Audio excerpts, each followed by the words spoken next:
Po lajmërohemi nga kjo qendër e votimit këtu në komunën e Fushkosovës, pra nga shkolla Selman Riza, ku 2 persona është raportuar se janë shoqëruar në policinë e Kosovës, pasi që dyshohet se kanë asistuar tek personat e tjerë për të votuar. Intervistimi i këtyre 2 personave, pra shoqërimi në polici, është konfirmuar edhe nga zëdhënësja e policisë së rajonit të Prishtinës Flora Ahmeti për Kallëzo.com, e cila ka shtuar se prokurori ka vlerësuar se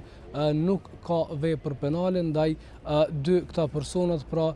janë liruar. Ndërkohë ne kemi biseduar edhe me menaxherin e kësaj qendre, i cili nuk ka pranuar me fol para kamerës, megjithatë gjithë ndodhin, themi, dhe pranin shtesë të pjesëtarëve të policisë së Kosovës dhe intervistimin e këtyre 2 personave e ka konfirmuar. Ndërkohë, në këtë qendër të votimit në Fushkosovë kanë të drejtë vote gjithsej